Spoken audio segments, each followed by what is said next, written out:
इतनी जोर जोर से अल्लाह को याद करते हो, अजी इतनी जोर जोर से अल्लाह को याद करते हो, अगर अल्लाह ने धीरे से भी याद किया ना तो ये पल तुम्हारा आखिरी होगा। नमस्कार, मैं दीपक कुमार सोनी आप सबका दीपक जीएस एकेडमी में बहुत बहुत स्वागत करता हूं। दोस्तों, जिस प्रकार से हम लोग मॉडर्न हिस्ट्री को लेकर चल रहे हैं आगामी एग्जामों के लिए, जिस प्रकार से हम लोग बिहार शरीफ की श्रृंखला को लेकर चल रहे हैं बीपीएससी और सीडीपीओ के एग्जाम्स के लिए, ठीक उसी प्रकार से आज हम लोग झारखंड आर्ट एंड कल्चर को ख़त्म करने के बाद, झारखंड आर्ट एंड मतलब कि कला और संस्कृति को समाप्त करने के बाद उसका प्लेलिस्ट बना दिया गया है चैनल पर और उसका लिंक भी आपके डिस्क्रिप्शन में दे दिया गया है। आप अगर झारखंड के संपूर्ण आर्ट एंड कल्चर को पढ़ना चाहते हैं एक ऑफलाइन कक्षाओं की तरह, तो आप वहां से पढ़ सकते हैं, अपना नोट्स भी बना सकते हैं। आज से हम लोग झारखंड भूगोल की श्रृंखला को शुरू कर रहे हैं और झारखंड भूगोल की श्रृंखला का भी धीरे धीरे एक प्लेलिस्ट तैयार किया जाएगा और रेगुलर ये लगभग आपके 4 से 5 बजे हर शाम को ये झारखंड भूगोल की क्लासेस आपकी जाएंगी। उसके बाद झारखंड इतिहास और संपूर्ण झारखंड को करवाने के लिए हम प्रतिबद्ध हैं।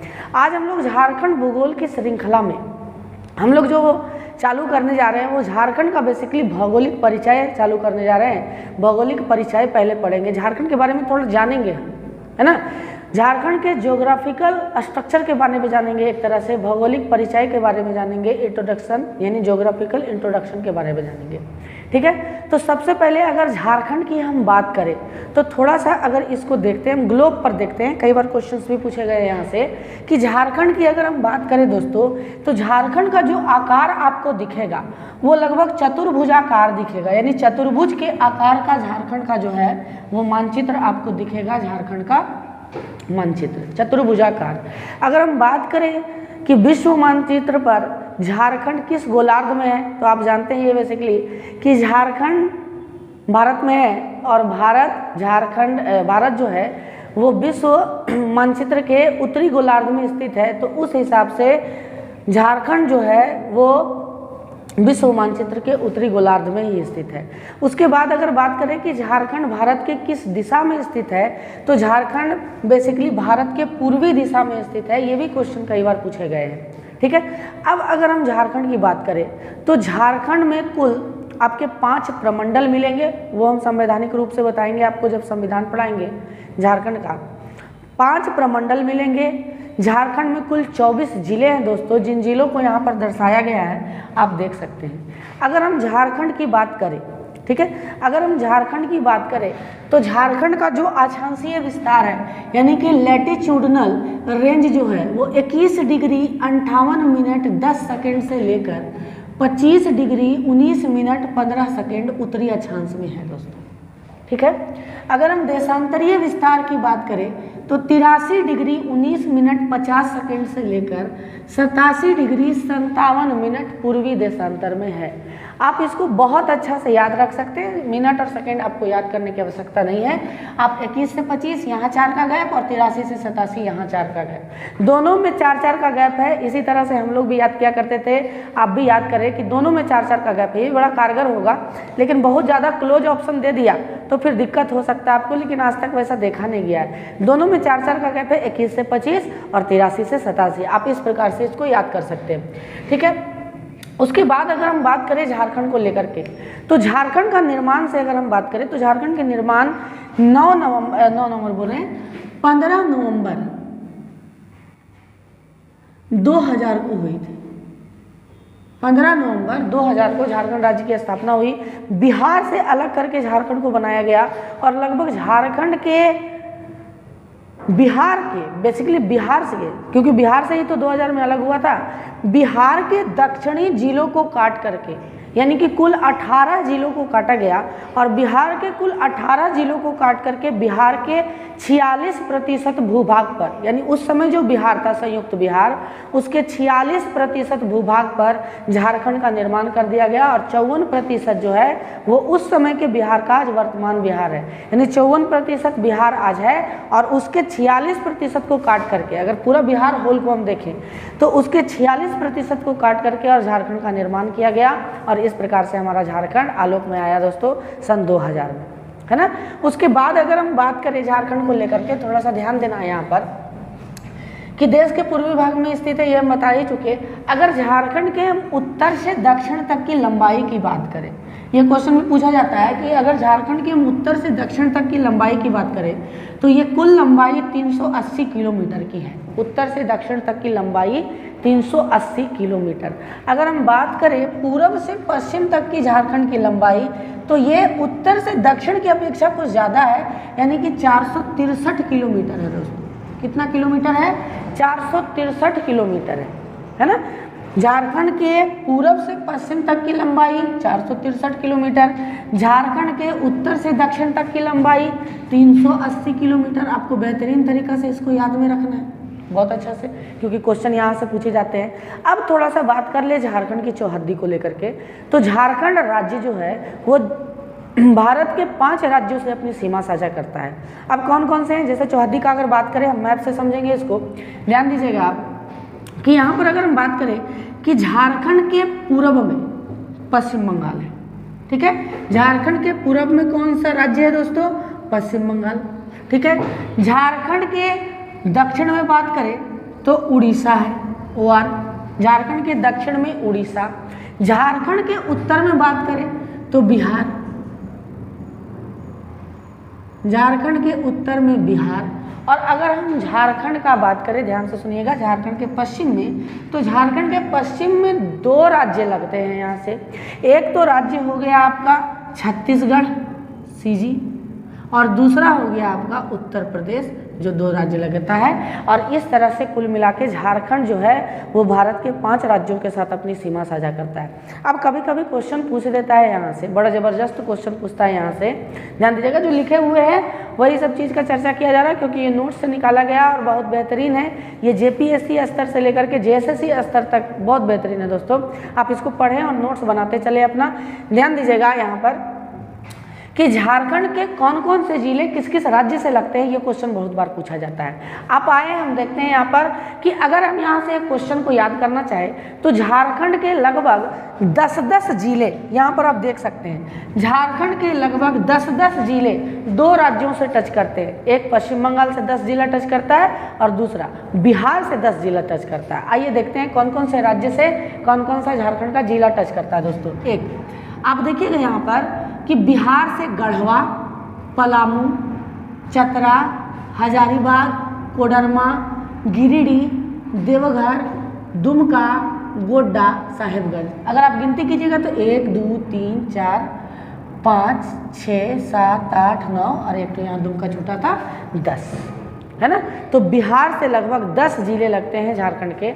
उसके बाद बात करें पश्चिम बंगाल से कौन कौन से जिले लगेंगे, तो साहेबगंज, पाकुड़, दुमका, जामताड़ा, धनबाद, बोकारो, रामगढ़, रांची, पश्चिमी सिंहभूम, ये जिले लगते हैं। अगर आप गिनती करें तो 1 2 3 4 5 6 7 8 9 और एक लगेगा आपका यहाँ से, जो 10वां जिला होगा वो इस स्थान से लग जाएगा आपका, ठीक है। ये 10-10 जिले झारखंड के लगते हैं आपके, कहाँ से? पश्चिम बंगाल और बिहार से। उसके बाद बात करें कि कहाँ से लगते हैं ये वाला, उड़ीसा से कौन कौन से जिले लगते हैं, तो पश्चिमी सिंहभूम, सरायकेला खरसावां, पूर्वी सिंहभूम, सरायकेला खरसावां, पश्चिमी सिंहभूम और ये आपका सिमडेगा। ये 4 जिले उड़ीसा से लगते हैं, सिमडेगा, पश्चिमी सिंहभूम, सरायकेला खरसावां और पूर्वी सिंहभूम। अगर हम बात करें छत्तीसगढ़ से दोस्तों, तो छत्तीसगढ़ से 4 जिले लगते हैं, सिमडेगा, गुमला, लातेहार और एक आपका गढ़वा लगेगा, ठीक है। सिमडेगा, गुमला, लातेहार और गढ़वा। अब बात करते हैं कि उत्तर प्रदेश से झारखंड का एकमात्र कौन सा जिला लगता है, तो उत्तर प्रदेश से झारखंड का एकमात्र जिला जो लगता है दोस्तों वो गढ़वा लगता है। बेसिकली गढ़वा बिहार झारखंड का एक ऐसा जिला है जो उत्तर प्रदेश से लगता है। और बेसिकली गढ़वा सिर्फ उत्तर प्रदेश से ही नहीं लगता है। ये क्वेश्चन पूछा गया है कि कौन सा एकमात्र जिला उत्तर प्रदेश से लगता है, तो गढ़वा लगता है। और बेसिकली गढ़वा सिर्फ उत्तर प्रदेश से ही नहीं लगता है, गढ़वा झारखंड का एकमात्र ऐसा जिला है जो 3 राज्यों से टच करेगा, देख लीजिए इधर बिहार से भी टच कर जाएगा ये, इधर उत्तर प्रदेश से भी टच कर जाएगा ये, और इधर छत्तीसगढ़ से भी टच कर जाएगा ये। तो आपसे पूछ सकता है कि गढ़वाल निम्न में से किस राज्य के साथ सीमा नहीं बनाती है, तो आपसे क्वेश्चन पूछा जा सकता है बहुत महत्वपूर्ण तरीके से, है ना। आइए उसके बाद अगर हम जाने दोस्तों, झारखंड की चौहद्दी जानने के बाद अगर बात करें कि झारखंड एक लैंड लॉक्ड क्या है, राज्य है, यानी कि इसकी सीमाएं समुद्र तट से नहीं सटती है, ठीक है। और इस झारखंड में लगभग 24 जिले हैं, और उन 24 जिलों में लगभग 22 जिला, है ना, 22 जिला जो है वो विभिन्न राज्यों के साथ सीमा साझा करता है, 2 को छोड़कर। ये भी क्वेश्चन पूछे जाते हैं कि वो 2 कौन से हैं, तो एक है लोहरदगा और एक है आपका रामगढ़, है ना, लोहरदगा, रामगढ़ बोल रहे हैं, सॉरी, लोहरदगा और एक है आपका खूंटी। लोहरदगा और खूंटी किसी राज्य के साथ सीमा साझा नहीं करते। ये 2 ऐसे जिले हैं झारखंड के जो किसी राज्य के साथ सीमा नहीं साझा करते हैं दोस्तों, आपको याद रखना है ना। अब थोड़ा सा बात कर ले कि झारखंड में क्षेत्रफल की दृष्टिकोण से सबसे बड़ा जिला कौन सा है, तो झारखंड में क्षेत्रफल की दृष्टिकोण से सबसे बड़ा जिला जो है वो पश्चिमी सिंहभूम है। दूसरा सबसे बड़ा जिला जो है दोस्तों वो गुमला है, और तीसरा सबसे बड़ा जिला रांची है। क्षेत्रफल के दृष्टिकोण से बताया जा रहा है कि क्षेत्रफल के दृष्टिकोण से सबसे बड़ा जिला पश्चिमी सिंहभूम, दूसरा सबसे बड़ा जिला गुमला, और तीसरा सबसे बड़ा जिला रांची है।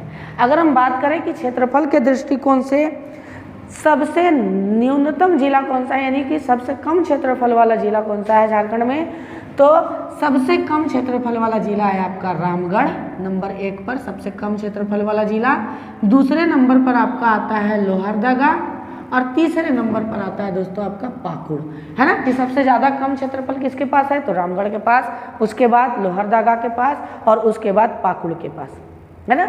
हमने चर्चा किया है इसके बारे में। उसके बाद अगर हम बात करें, थोड़ा सा ध्यान दीजिएगा कि कर्क रेखा लगभग झारखंड के बीचों बीच होकर गुजरती है, और झारखंड के बीचों बीच होकर गुजरती है तो क्वेश्चंस यहाँ से भी पूछने की संभावना ये बन सकती है। जैसे भारत में पूछता है कि भारत के कितने राज्यों से झारखंड कर्क रेखा गुजरता है, तो 8 राज्यों से। मित्र पर गमछा झार आप पढ़े होंगे, बहुत फेमस ट्रिक भी है ये, है ना।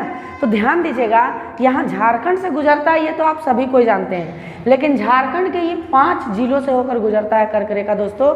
जैसे कि यहाँ से ध्यान दीजिएगा, आप यहाँ से लातेहार से प्रवेश करेगा, लातेहार, गुमला, लोहरदगा, रांची और रामगढ़, ये 5 जिलों में टच करता है। आप नोट डाउन करते चलेंगे, लातेहार, गुमला, लोहरदगा, रांची और रामगढ़, और रामगढ़ के बाद ये पश्चिमी मतलब कि पश्चिम बंगाल में प्रवेश कर जाता है। उसके बाद झारखंड के 5 जिले हैं जहाँ पर कर्क रेखा टच करती है, आपको बेहतरीन तरीके से याद रखना है। और रांची का तो ओरमांझी और कांके कई बार पूछा जा चुका है। रांची में 2 जगह पर, बहुत फेमस जगह पर कर्क रेखा गुजरती है ना, कांके और ओरमांझी, आपको याद रखना बेहतरीन तरीके से। रामगढ़ में गोला हो गया एक तरह से। उसके बाद अगर बात करें हम कि झारखंड की कुल जनसंख्या कितनी है, तो झारखंड की कुल जनसंख्या 2011 के अनुसार लगभग, एक तरह से हम लोग जब भूगोल पढ़ा रहे हैं तो झारखंड की जनसंख्या का एक अलग वीडियो बनाएंगे हम लोग जनगणना का, जिसमें महत्वपूर्ण सूचनाएं आपको दी जाएगी। आप बने रहें चैनल के साथ, आपको अच्छा लगता है तो शेयर सब्सक्राइब वगैरह करें दोस्तों, समर्थन करें हमें, है ना।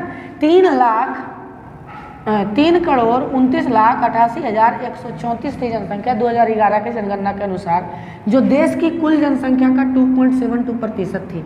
अगर बात करें झारखंड के क्षेत्रफल का दोस्तों, तो 79,714 वर्ग किलोमीटर है, जो देश के कुल क्षेत्रफल का 2.42% है ना। कर्क रेखा के बारे में आपको बताया ही।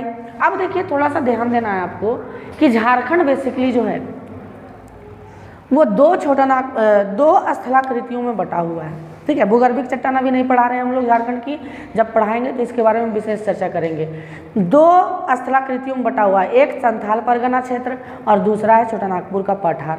छोटा नागपुर के पठार का जो विस्तार है वो ज़्यादा है, संथाल परगना क्षेत्र का विस्तार दूसरे स्तर पर, दूसरे लेवल पर है, आप जानिएगा, है ना।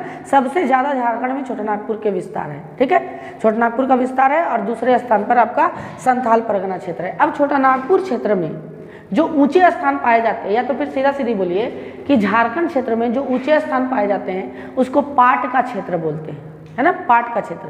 जब हम चर्चा करेंगे झारखंड के स्थलाकृतियों के बारे में तो उस समय आपको टाड़ और दोन के बारे में विशेष तौर पर चर्चा करके हम बताएंगे कि क्या होता है और यहाँ से क्वेश्चंस किस प्रकार से पूछे जाते हैं। बेहतरीन तैयारी के लिए हमारे साथ आप लगे रहें, है ना। ध्यान दीजिएगा यहाँ पर कि झारखंड का छोटानागपुर का पठार का जो ऊंचा स्थान होता है दोस्तों वो पाट का क्षेत्र कहलाता है। और देखिए झारखंड की जो सबसे ऊंची चोटी है ना, झारखंड की सबसे ऊंची चोटी बेसिकली गिरिडीह जिले में है। पारसनाथ की चोटी जो सम्मेद शिखर भी कहलाता है। एक तरह से आप जानिए कि जैन धर्मावलंबियों का ये मक्का कहा जाता है पारसनाथ, क्योंकि जैनियों के 24 तीर्थंकरों में से 20 तीर्थंकर को यहाँ पर महापरिनिर्वाण प्राप्त हुआ था, ज्ञान प्राप्त हुआ था दोस्तों, एक तरह से, है ना, मोक्ष की प्राप्ति हुई थी यहीं पर से। जैनियों के 24 तीर्थंकरों में से 20 तीर्थंकरों, है ना। वही पारसनाथ का शिखर झारखंड का सबसे ऊंचा स्थान है, एक तरह से सबसे ऊंची चोटी है छोटानागपुर पठार की, जिसकी कुल लंबाई जो है वो 1300, ऊंचाई का बात करते हैं 1365 मीटर है दोस्तों। कितना है? 1365 मीटर। आपको अच्छा से इसको याद में रखना है, ठीक है। उसके बाद बात करें कि झारखंड की जलवायु की, तो झारखंड की जलवायु उष्णकटिबंधीय मानसूनी जलवायु है।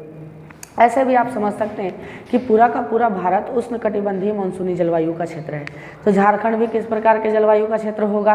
तो उष्णकटिबंधीय मानसूनी जलवायु का क्षेत्र होगा। झारखंड में वर्षा का स्रोत, तो आप जान सकते हैं कि झारखंड में वर्षा का स्रोत दक्षिण पश्चिम मानसून का बंगाल का खाड़ी शाखा भी करवाता है और दक्षिण पश्चिम मानसून का अरब सागर शाखा भी करवाता है। दोनों तरफ से झारखंड को फायदा मिलता है, आपको बेहतरीन तरीके से याद रखना है ना। झारखंड में सर्वाधिक वर्षा वाला स्थान नेतरहाट है दोस्तों, जो लातेहार में पड़ता है आपका, ठीक है। उसके बाद अगर बात करें झारखंड के वन रिपोर्ट के बारे में, तो झारखंड में कुल भूभाग का 29.62% वन है, जो कि वन विभाग के द्वारा दिए गए लीगल आंकड़े से कम ही है, क्योंकि कहा जाता है वन विभाग के द्वारा कि लगभग कम से कम 33% आपके भूभाग पर क्या होना चाहिए? वन होना चाहिए, तभी आप एक ग्रीन जोन में रहिएगा, नहीं तो खतरे के निशान में अभी भी झारखंड हमारा है ही, ठीक है। उसके बाद थोड़ा सा यहाँ पर बात करते हैं कि गढ़वा के बारे में तो चर्चा हम लोग किए ही। उसके बाद चर्चा थोड़ा सा करना पड़ता है यहाँ पर झारखंड में थोड़ा सा और अगर चर्चा करें दोस्तों, तो झारखंड में जो जितनी भी चट्टानें हैं, चूँकि झारखंड एक पठारी भाग है और झारखंड में जितनी भी चट्टानें हैं वो झारखंड की चट्टानें पूरब से पश्चिम की ओर विस्तृत है ना। अगर आप देखिएगा पूरे झारखंड में तो ये पूरब से पश्चिम की ओर विस्तृत है, इस प्रकार से विस्तृत है, ठीक है। लेकिन अगर हम सिंहभूम का बात करें, सिंहभूम के इलाके का बात करें, तो सिंहभूम का इलाका सिर्फ एक ऐसा इलाका है जहाँ पर दक्षिण पूरब से दक्षिण पश्चिम की ओर विस्तृत है। जो चट्टान है वो दक्षिण पूरब से दक्षिण पश्चिम की ओर विस्तृत है। यह क्वेश्चन इतना बढ़िया है जो कई बार पूछा गया है क्वेश्चन कि झारखंड के वो कौन से इलाके हैं जहाँ का चट्टान दक्षिण पूरब से दक्षिण पश्चिम की ओर विस्तृत है ना। तो वो सिंहभूम का इलाका है। बाकी जितने भी झारखंड में वो पूरब से पश्चिम की ओर विस्तृत है। अगर हम झारखंड में नदियों का बात करें, हालांकि देखिए अगर आपको ये लग रहा है कि नदियाँ हम नहीं पढ़ाएंगे, यहीं पर ही पढ़ा के एक लाइन में ख़त्म हो गया, तो नहीं, आप निश्चिंत रहिए। जेपीएससी स्तर का पूरा एकदम जितना भी होना है ना, जितना नॉलेज है हमारे पास वो सारा उलट के आपके पास रख देंगे। आप अच्छा से पढ़िए, ठीक है। अच्छा लगता है तो शेयर सब्सक्राइब कीजिए, अन्यथा डिसलाइक भी कर दीजिए, ठीक है। नहीं अच्छा लगता है तो, लेकिन आप अपनी ज्ञान को बढ़ाएं, ठीक है। ध्यान दीजिएगा। अगर बात करें कि झारखंड की नदियों में, तो बेसिकली झारखंड एक पठारी क्षेत्र है और झारखंड की जो नदियां हैं वो बरसाती नदियां हैं। लेकिन गढ़वा से एक नदी गुजरती है, नाम है सोन, जो अमरकंटक की पहाड़ी से निकलती है और पटना के दानापुर में जाके गंगा से मिल जाती है ना। तो सोन नदी को छोड़ करके बाकी झारखंड की जितनी भी नदियां हैं सारी की सारी नदियां बरसाती नदी है, गर्मी के दिनों में सूख जाती है दोस्तों, है ना। आशा करते हैं कि ये झारखंड का भौगोलिक परिचय आपको बहुत बेहतर लगा होगा, है ना। हम इसी के साथ भूगोल के दूसरे क्लास के साथ अगली बार फिर मिलेंगे। शुभ रात्रि दोस्तों, बहुत बहुत धन्यवाद दीपक जी एकेडमी परिवार से जुड़ने के लिए। दुआ में बहुत ज़्यादा याद रखिएगा। बहुत बहुत धन्यवाद।